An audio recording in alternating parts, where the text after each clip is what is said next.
വരാനിരിക്കുന്ന കേരള നിയമസഭാ തിരഞ്ഞെടുപ്പിൽ യു.ഡി.എഫ് വൻ തിരിച്ചുവരവ് നടത്തുമെന്ന് ലോക് പോൾ നടത്തിയ ഏറ്റവും വലിയ പ്രീ പോൾ സർവേ ഫലങ്ങൾ വ്യക്തമാക്കുന്നു. 140 അംഗ നിയമസഭയിൽ 77 മുതൽ 81 വരെ സീറ്റുകൾ നേടി യു.ഡി.എഫ് അധികാരം പിടിച്ചെടുക്കുമെന്നാണ് സർവേയുടെ പ്രധാന പ്രവചനം. 10 വർഷത്തെ ഇടവേളയ്ക്ക് ശേഷം കേരളം വീണ്ടും യു.ഡി.എഫിനെ തുണയ്ക്കുന്ന സൂചനയാണ് സർവേ നൽകുന്നത്.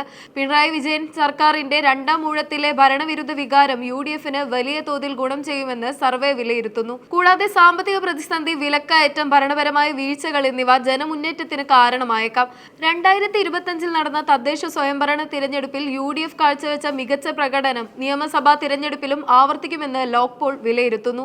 യു.ഡി.എഫിന്റെ പരമ്പരാഗത വോട്ട് ബാങ്കായ ന്യൂനപക്ഷ വിഭാഗങ്ങൾക്കിടയിൽ മുന്നണിക്ക് അനുകൂലമായ വലിയ ഏകീകരണം സർവേ പ്രവചിക്കുന്നു. മലപ്പുറം, കോട്ടയം, എറണാകുളം ജില്ലകളിൽ യു.ഡി.എഫിന് വലിയ നേട്ടമുണ്ടാകുമെന്നും വിലയിരുത്തുന്നു. യു.ഡി.എഫ് പ്രകടന പത്രികയിലെ ക്ഷേമ പെൻഷൻ 3000 രൂപയാക്കുമെന്ന വാഗ്ദാനം സാധാരണക്കാരായ വോട്ടർമാരെ ആകർഷിച്ചിട്ടുണ്ടെന്ന് റിപ്പോർട്ടുകൾ സൂചിപ്പിക്കുന്നു. 10 വർഷത്തെ പിണറായി വിജയൻ സർക്കാരിന്റെ ഭരണത്തിന് ശേഷം ജനങ്ങൾക്കിടയിൽ ഒരു മാറ്റത്തിനുള്ള ആഗ്രഹം പ്രകടമാണെന്ന് സർവേ പറയുന്നു. പ്രത്യേകിച്ച് സാമ്പത്തിക പ്രതിസന്ധിയും ക്ഷേമ പെൻഷനുകളിലെ കാലതാമസവും ജനങ്ങളെ സ്വാധീനിച്ചിട്ടുണ്ടെന്ന് സർവേ പറയുന്നു.